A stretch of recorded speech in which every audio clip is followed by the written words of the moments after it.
મિત્રો, પાણિયારે દીવો કરવો હોય તો કોનો અને કયા દેવનો દીવો કરવામાં આવે છે? પાણિયારે દીવો કરવાથી વ્યક્તિને શું લાભ થાય છે? મિત્રો, આજનો માણસ સુખ શાંતિ પાછળ ભાગતો રહે છે. પોતાના ઘરમાં શાંતિ રહે તે માટે સતત સફળતાની વારંવાર કોશિશ કરતો રહે છે. પણ મિત્રો, જો તમારા ઘરનું વાતાવરણ અશાંત રહે છે કે ઘરમાં ઝઘડા કંકાસ થતા હોય, ભાઈ ભાઈ, માં કે બહેન, ભાઈ વચ્ચે કે માતા પિતામાં, કુટુંબમાં એકબીજાના મન મળતા ન હોય અને ઘરમાં અશાંતિ હોય, તમારો વેપાર ધંધો ન ચાલતો હોય, કોઈ જગ્યાથી આવક ન આવતી હોય, સગાવાલામાં, સામાજિક ક્ષેત્રે, વેપાર ક્ષેત્રે તમને કોઈ દુશ્મન હોય કે કોઈ કોર્ટ કચેરીમાં પ્રોબ્લેમ હોય, તમે બધી જગ્યાએથી પસાર થયેલા હોય અને જો મિત્રો, તમારા જીવનમાં ઘણી બધી મુશ્કેલીઓ આવ્યા જ કરે છે અને આ બધી મુશ્કેલીઓમાંથી, ઘરના કંકાશમાંથી, તમારા દુશ્મનોમાંથી, કોર્ટ કચેરીમાંથી અને ધંધામાં સારી પ્રગતિ કરવી હોય અને તમારા બાળકોના સારા ઠેકાણે લગ્ન થાય અથવા સંતાન પ્રાપ્તિ થાય, તમારા ઘર સુખ સમૃદ્ધિથી ભરાઈ જાય, તો મિત્રો, આજના વિડીયોમાં તમને પાણિયારે દીવો કરવાથી શું લાભ થાય અને કોનો દીવો કરવો અને ક્યારે દીવો કરવો તે વિશે માહિતી આપીએ. તો મિત્રો, વિડીયોમાં આગળ વધતા પહેલા તમને વિનંતી છે કે આજની વિડીયોને લાઈક કરીને શેર કરજો તથા અમારી ચેનલને સબસ્ક્રાઇબ કરીને કોમેન્ટ બોક્સમાં હર હર મહાદેવ જરૂરથી લખી દેજો, જેથી ભગવાન ભોલેનાથની કૃપા આપણા સૌ પર નિરંતર બની રહે. મિત્રો, પાણિયારે દીવો કરવાથી શું લાભ થાય છે અને ક્યારે દીવો કરવો, શેનો દીવો કરવો અને દીવાની દિવેટ કેવી રીતે કરવી, તો મિત્રો, વિડીયોને અંત સુધી નિહાળજો, કારણ કે અધૂરું જ્ઞાન ક્યાંય કામ આવતું નથી. અધૂરું જ્ઞાન હંમેશા નુકસાનકારક સાબિત થાય છે. તો મિત્રો, પાણિયારે દીવો તમારા પૂર્વજનો કરવો. મિત્રો, સૌ પ્રથમ માટીનું કોડિયું લેવું. મિત્રો, આપને જણાવી દઈએ કે કોઈ પણ દેવી દેવતા કે પૂર્વજનો દીવો તમે કરો છો તો તે દીવો માટીના કોડિયામાં જ કરવો જોઈએ. મિત્રો, માટીના કોડિયામાં દીવો કરવો શુભ માનવામાં આવે છે. અને જો મિત્રો માટીનું કોડિયું ના હોય તો તમે ત્રાંબાના કોડિયામાં કે પિત્તળના કોડિયામાં પણ દીવો પ્રગટાવી શકો છો. મિત્રો, જ્યાં તમારા ઘરમાં પાણિયારો હોય ત્યાં પીવાનું માટલું તમે રાખતા હોવ તે પાણિયારાને પણ તમે સ્વચ્છ રાખવું જોઈએ. મિત્રો, પૂર્વજોને જે દીવો કરવામાં આવે છે તે તલના તેલનો દીવો કરવો. તલના તેલનો દીવો કરવો શુભ માનવામાં આવે છે. કોઈ હવન હોય કે કોઈ મહાયજ્ઞ થતો હોય તેમાં પણ તલનો જ ઉપયોગ કરવામાં આવે છે. એટલા માટે મિત્રો, તલના તેલનો દીવો શુભ માનવામાં આવે છે. અને મિત્રો, જો તલનું તેલ ના મળે તો તમે કોઈ પણ તેલનો ઉપયોગ કરી શકો છો. સરસોનું તેલ લો કે તમે સિંગ તેલ લો, પણ તમે તેલ લઈ શકો છો. પરંતુ મિત્રો, તમે અન્ય કોઈ પણ તેલ લો છો તો તેમાં 2 દાણા સફેદ તલના જરૂર નાખી દેવા જોઈએ. પછી પૂર્વજોને પાણિયારે દીવો કરવો. પણ હા મિત્રો, તમે જે પાણિયારે દીવો કરો છો તે દીવાની દિવેટ આડી રાખવી શુભ માનવામાં આવે છે. મિત્રો, પાણિયારે પૂર્વજોનો દીવો જો કોઈ ઘરનો મોભી કરે તો સર્વશ્રેષ્ઠ માનવામાં આવે છે. પરંતુ કોઈ કારણસર જો દીવો ના કરી શકે તો ઘરની સ્ત્રીઓ પણ પૂર્વજોને દીવો કરી શકે છે. પરંતુ મિત્રો, સ્ત્રીઓએ દીવો કરતી વખતે માથા ઉપર ઓઢેલું રાખવું જોઈએ.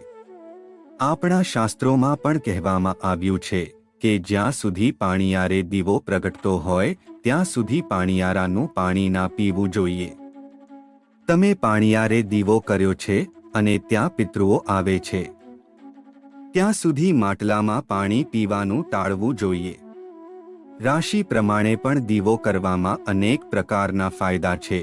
જેમ કે મેષ તથા વૃષભ રાશિના જાતકોની કુંડળીમાં 12મા સ્થાનમાં રાહુ મહારાજ બિરાજમાન હોય તો તેમણે નીચે દીવો કરવો જોઈએ અને તેમને પિતૃઓને સાચી શ્રદ્ધાથી પ્રાર્થના કરવી જોઈએ. મિત્રો, મિથુન તથા કર્ક રાશિના જાતકોને ચોથા સ્થાનમાં, છઠ્ઠા સ્થાનમાં, આઠમા સ્થાનમાં અને 12મા સ્થાનમાં કેતુ મહારાજ હોય તો તમારે પણ પિતૃઓની પૂજા કરવી જોઈએ. અને કર્ક, સિંહ અને તુલા રાશિના જાતકો પણ ચોથા, આઠમા, 12મા સ્થાનમાં રાહુ મહારાજ અને કેતુ મહારાજ બિરાજમાન હોય છે તો પિતૃદોષ છે એવું માનવામાં આવે છે. મિત્રો, ઘણા લોકો એવું પણ કહે છે કે અમને પાણિયારે દીવો કરવાનું ફળ પ્રાપ્ત થતું નથી. તો મિત્રો, તમારે આગળ જણાવ્યા મુજબ 41 દિવસ સુધી દરરોજ પાણિયારે પૂર્વજોને દીવો કરવાનો છે. અને દીવો કરતી વખતે ઓમ નમો ભગવતે વાસુદેવાયનો જાપ કરવો જોઈએ. તેનાથી ઉત્તમ ફળ પ્રાપ્ત થાય છે. તથા મિત્રો, પિતૃ મંત્રનો પણ જાપ કરવો જોઈએ. ઓમ પિતૃદેવાય નમઃ. આવી રીતે જો તમે પાણિયારે દીવો કરશો તો 12 રાશિના જાતકોને પિતૃદોષમાંથી મુક્તિ મળશે. પાણિયારે દીવો પ્રગટાવ્યા પછી મિત્રો, તમારે તમારા પૂર્વજોનું ધ્યાન ધરીને સાચા હૃદયના ભાવથી પ્રાર્થના કરવી. મિત્રો, પાણિયારે દીવો કરવાનો એક જ અર્થ છે, આ દુનિયામાં સૌથી મોટામાં મોટા કોઈ દેવ હોય તો એ આપણા પૂર્વજ છે. આપણા માં બાપ, અને જો પૂર્વજ રાજી હોય તો બીજા બધા દેવી દેવતા પણ રાજી હોય છે. અને આપણા ઘરમાં એકતા હોય, ભાઈ બહેનો વચ્ચે પ્રેમ હોય, ઘરમાં અણબનાવ ન હોય અને જો બધા હળી મળીને સુખ શાંતિથી રહેતા હોય તો આપણે ગમે તેવી મુશ્કેલીઓ સામે પણ લડી શકીએ છીએ. મિત્રો, કહેવાય છે કે એક સાવરણી હોય તો ઘરનો કચરો સાફ કરે છે, પરંતુ મિત્રો, એ જ સાવરણી જો કદાચ અલગ પડી જાય તો તે ખુદ એક કચરો બની જાય છે. એટલા માટે મિત્રો, કુટુંબમાં, ભાઈઓમાં એકતા રાખવી, હળી મળીને રહેવું, એકબીજાના વિચારો શુદ્ધ રાખવા જોઈએ, કોઈનું ખરાબ ન વિચારવું જોઈએ, હંમેશા શુદ્ધ વાણી બોલવી જોઈએ, વર્તન વ્યવહાર સારો હોવો જોઈએ. તમારા બાળકોને પણ સારા સંસ્કાર આપવા જોઈએ. ગાયને ઘાસ આપવું જોઈએ, કૂતરાને રોટલી ખવડાવવી જોઈએ. ચકલાઓને, કબૂતરોને અને પક્ષીઓને ચણ એટલે કે અનાજ, જુવાર, ચોખા કે બાજરી તે તમારા પિતૃઓના નામથી નાખવા જોઈએ. આવું દાન પુણ્ય કરવાથી તમારા કર્મનું ભાથું બંધાય છે અને તમારી બધી મુશ્કેલીઓનો નાશ થાય છે. અને ધીમે ધીમે તમે સફળતાના માર્ગ પર આગળ વધો છો. મિત્રો, પાણિયારે દીવો કરવો અને તમારા પિતૃઓ જો રાજી થાય તો મિત્રો સમજી લેજો કે તમારી ચડતી વેળા શરૂ થઈ ગઈ છે.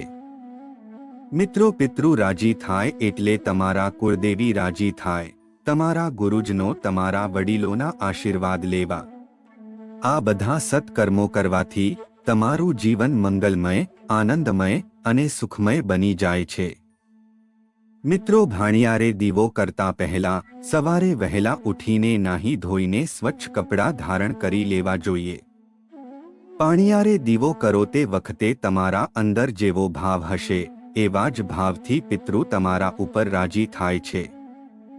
એટલા માટે સાચા હૃદયથી, સાચી શ્રદ્ધાથી અને સાચી ભાવનાથી હંમેશા પૂર્વજોને અને કુળદેવીની પૂજા કરવી જોઈએ. કોઈ પણ કાર્યમાં સાચી નેકી રાખી ધર્મના માર્ગે રહેવું. મિત્રો, હિન્દુ સનાતન ધર્મમાં આપણે સત્યના માર્ગે રહીએ તો જ પરમ કૃપાળુ પરમાત્મા આપણા પર રાજી રહે છે. એટલા માટે મિત્રો, હંમેશા દયા ધર્મ રાખીએ તો જીવનમાં તમામ કાર્યોમાં સફળતા પ્રાપ્ત થાય છે. જીવનમાં આગળ વધવા માટે તમારે સત્કાર્યો કરવા જ પડશે અને સત્કાર્યથી જીવનમાં સફળતા મળે છે. તો મિત્રો, આશા છે કે આજની વિડિયો તમને જરૂરથી પસંદ આવી હશે.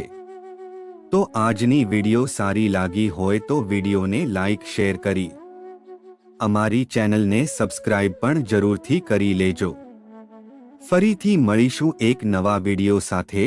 જય જય શ્રી કૃષ્ણ. હર હર મહાદેવ. જય માં લક્ષ્મી.